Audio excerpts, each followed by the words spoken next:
Alabama's severe weather. The storms that injure, destroy,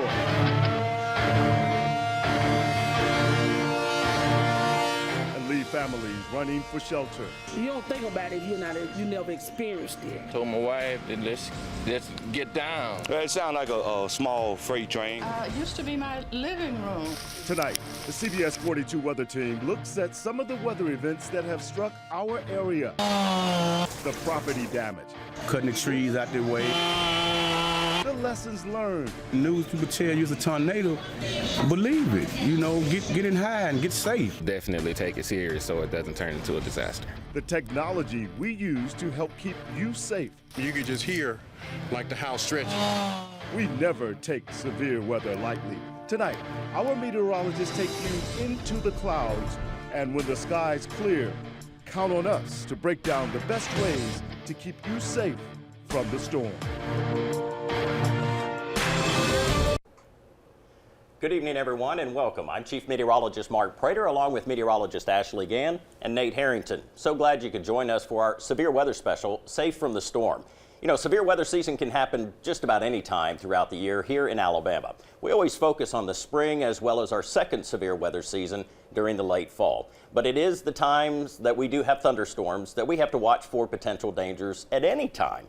And one of those times is actually during the summer, and lightning is always a big concern. And Ashley, you have a little more on that and what happened here in Alabama this past year. That's right. One family impacted directly by that. We always say when the thunder roars, go indoors. That's your safe place. But this family, actually their home was struck by lightning and it caught fire. We'll hear more from them in just a little bit. And you know, whenever we do have severe weather, especially with tornado damage, we have people who go out, risk their lives, and they're on the ball. They're always making sure that they're to help. And helping folks is one of the things that you got an opportunity to do. It's see the people who get to do that. I sure did. On April 27th, so many lives were impacted, but first responders had to respond to a tornado in EF4 in Calhoun County after they had to take cover from that very same tornado. So you're going to hear the story of a couple of guys that helped out first responders in Calhoun County. They got the job done. And they are helping neighbors whenever that happens. Right. So we've got some great stories for you coming up. And first off, we're going to revisit the city of Center Point 5 years later after an EF3 tornado tore through that town. National Weather Service in Birmingham has issued a tornado. It wasn't the super outbreak of April 27, 2011, but for these Center Point residents, it was just as bad. It is headed towards the city of Center Point. In the early morning hours of January 23, 2012, the city of Center Point was hit directly by an EF3 tornado. And I told my wife that let's get down. Well, it sounds like a small freight train. It used to be my living room. For Rico Cosby and his family, the terror of a tornado became all too real. And the look on my mom's face, you know, when I think about it, and you know how we had to get down into our basement and tuck our heads, not knowing what was going on and all the loud noises. It was pretty terrifying. In only seconds, the storm had left a scar through this community. When the tornado tore down through this valley here in Center Point, a lot of homes were affected, some completely destroyed. But it's one of the favorite local spots like Green Acres that weathered the storm, but they too felt the impact. Green Acres, a simple and quaint restaurant, took a glancing blow from the storm, even flooding the whole building after it was damaged. While today it's still busy, it was those who are a part of the restaurant family that helped get it back on its feet again. A lot of debris and stuff everywhere. A lot of that, the glass was knocked out, the roof was messed up. It basically just messed us up in the front part of the restaurant. First, it was like, okay, tornadoes. You don't think about it if you never experienced it. We had to rebuild back, and 3 months we was closed, but we did came back, and we've been coming back stronger, so it was a good thing, And for those who just stop in to eat or just say hello, the memory of the tornado is never far from their mind, and their reminders still haunt this valley. I'm a true believer of what it gonna do. You know what I'm saying? It's real terrible when they hit. It's something serious. A tragedy like this can often bring focus on being prepared for the chance of it happening again. Take heed to all the warning signs. When the radio people tell you and the news people tell you it's a tornado, believe it. Get in high and get safe. Most importantly, have you some type of evacuation plan. Like many communities hit by tragedy, often comes a resilience that it hadn't had before. 5 years later, this neighborhood, these businesses, and this city still benefit from that night of terror. And I'm very thankful that everybody in this neighborhood came together as one, and we've been that way ever since. God let us all know that He was here. A city torn apart by wind, but held together by community and faith. I thought, I'm gonna get down on smoke, so I just had to get down on the ground and crawl back out this way to get out of the smoke. During severe weather, lightning can strike at any time and leave behind devastation. This is in the kitchen here, the area. The fire was, all up in there. That's the sheetrock that fell down. The Anderson family experienced just that 2 years ago. John Anderson says they were at home waiting on a thunderstorm when it happened. It made a loud boom. I mean, just shook everything. And but at that time, we didn't know what it hit. John Anderson says his neighbors saw the fire coming out of the garage. They ran next door to help the family escape. They were beating on our front door saying, y'all are on fire, y'all are on fire. Well, when they come in, me and the lady's husband and son, we go out the back door, and it had struck, I got a little garage built out here that joins the house. It had struck that building. The neighbors got John's wife and disabled daughter, affectionately known as Miss Beth, out safely. In the meantime, John and his neighbors tried to put out the blaze with garden hoses, but it was too late. We sustained significant damage, burned through the roof. All up in our attic up here was burned. Ceiling, roofing and everything, it fell on the bed and it burnt through the roof here. I mean, you can actually see the sky. While most of their home and possessions were lost in the fire, there were a few things that were left untouched, like the place John calls his Bama room. I've got programs here back from 1964. While John says the rebuilding process went smoothly and they've got an even better house to show for it, he does have some advice for anyone the next time the severe weather rolls through. Don't take for granted that, it didn't do damage. Go out and inspect. I know, I, like I say, didn't have any idea that we were on fire. If it hadn't been for our neighbors. In Tuscaloosa, Ashley Gant, CBS 42 News. This is our brand new CBS 42 Storm Track weather vehicle. It's not only the most advanced weather vehicle in the television market, but also the country. Here's a quick look at what we've got in this system. It is a vehicle designed to go into the storms and give us very important data, whether it be temperature, wind speed, as well as rainfall totals. And this is information we need while giving you severe weather coverage. We'll have a severe weather specialist or meteorologist out in the field as these storms are happening. This is a vehicle that will not only allow us to go live, but it will also be something that we can take to schools, we can take to other places for you to enjoy.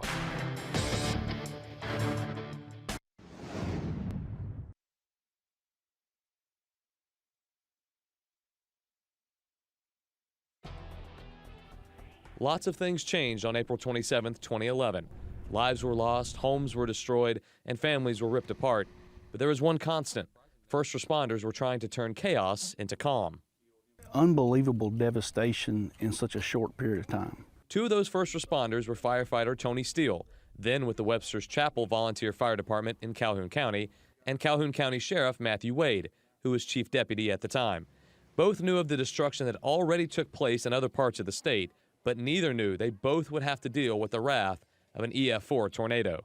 It was scary. My family was just, didn't know what to do. That's when we came up here and were prepared to hunker down. Steele, along with several residents of Webster's Chapel, had to take shelter in a church across the street from the fire station. The fire station was destroyed, but the church suffered just a broken window. After the shock of surviving a massive tornado wore off, Steele and other first responders in Calhoun County began a mission, which started with teamwork. Nobody was arguing about whose jurisdiction it was or who could do what. It was, let's get the job done, and that's a great feeling. These surrounding communities are full of really good people. they work together. By 8, 9 o'clock that night, it had gotten dark. I had emergency vehicles everywhere, ambulances. Essentially every agency in Calhoun County responded to the impacted areas, which stretch from the west side of the county near Big Oak Ranch to Webster's Chapel near the Etowah County line. Sheriff Wade says the response was overwhelming and the mission to locate the missing or injured was done with a servant's mentality.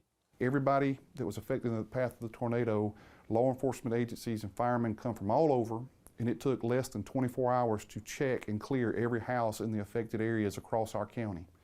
That's amazing. Despite the teamwork that was shown, a grim reality came to light the next day.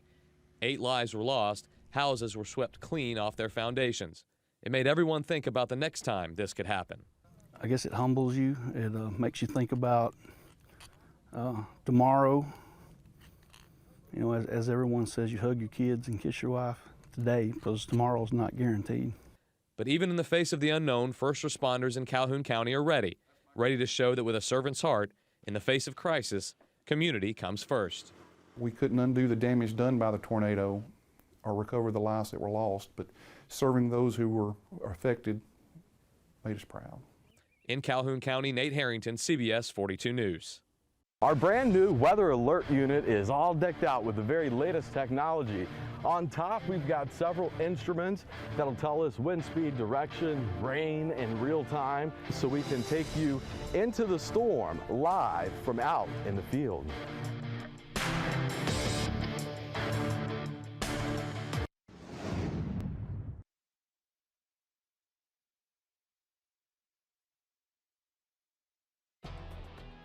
When there's talk of a tornado, there's often talk about the EF factor. All right, let's talk about it. The enhanced Fujita scale, it became operational in the United States in 2007. It rates intensity based on 28 damage indicators. So an EF0 with winds estimated of 65 to 85 miles an hour, minor to little damage with those. An EF1, those estimated winds 86 to 110 miles an hour, with moderate damage. Okay, let's go up to the EF2 scale. Estimated wind speeds of 111 to 135 miles an hour. Considerable damage. Next up is the EF3. Those winds come in between 136 to 165 miles an hour, and severe damage usually occurs when an EF3 touches down.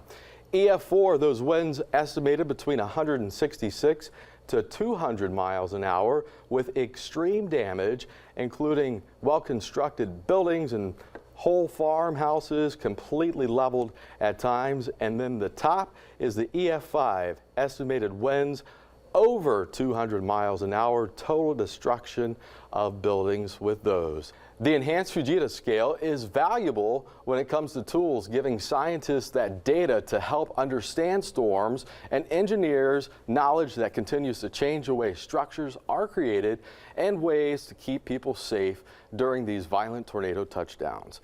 For CBS 42, I'm meteorologist Michael Smith. Our CBS 42 storm tracker allows us to go live from the road in the middle of severe weather. We have all of these monitors in here so we can keep an eye from the road on what's going on outside and relay that back to you at home in real time. All of these cameras here allow us to be live from inside of the storm tracker and make sure you stay safe at home.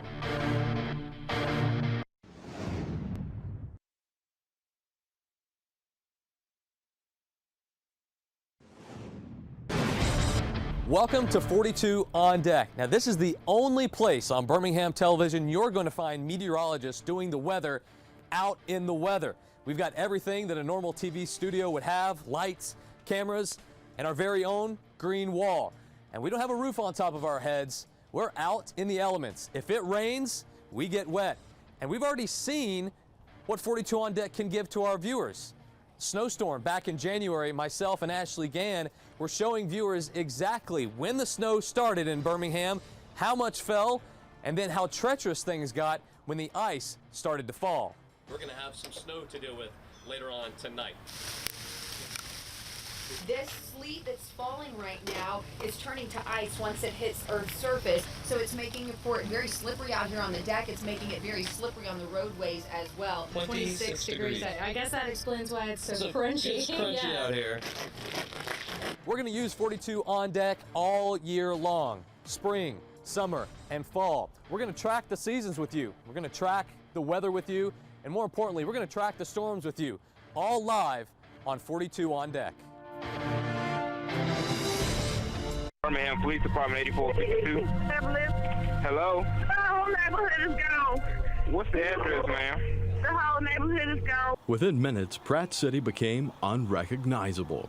Homes ripped off their foundations, trees snapped, and lives forever changed. Storm came through so fast. These houses here were completely torn up, and those houses there were demolished, and the apartments back there were gone.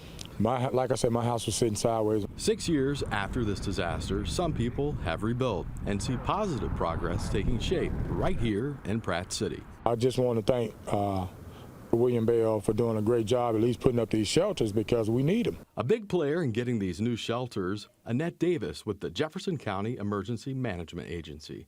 She says these new safe rooms are critical for the community, as is knowing the procedures when severe weather arrives. New state-of-the-art and advanced notification technology works in tandem to help keep anyone in Jefferson County out of harm's way. It gives us the ability to notify people almost instantaneously, alert people who are in a designated area who might be affected by the storm. So no longer do we have to send out sirens all over the county. Tornadoes, they're a part of life right here in Alabama. And making sure we have new resources like the Pratt City Storm Shelter, that's a top priority as well. Ideally, we would like to have storm shelters all over the counties, but in an area that's been affected, of course, people are a little nervous about the weather, and so there's a need to put one there, maybe even more urgently. But there's one thing everyone in Jefferson County can count on: advance notification and safe places to ride out the storm. For CBS 42, I'm Storm Track meteorologist Michael Smith. One more great feature about our CBS 42 Weather Alert unit is what's inside. Take a look. This is our big TV. We can show you live radar. We can even pull this truck right up to your school, have all the kids out and looking at the truck as well.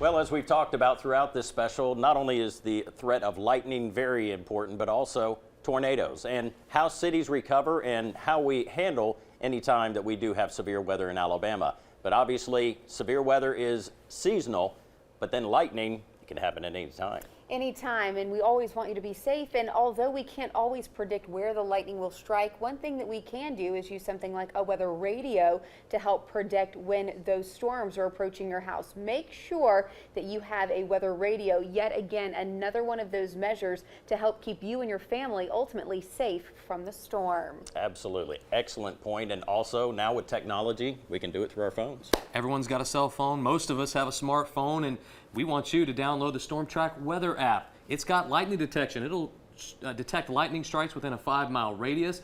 Any weather alerts that are issued by the National Weather Service, you get those. Tornadoes, severe thunderstorm warnings, watches as well, and forecast, up to the hour forecast. Know if severe weather is going to impact you right where you are. It goes off the location services in your phone. It's a great resource to have.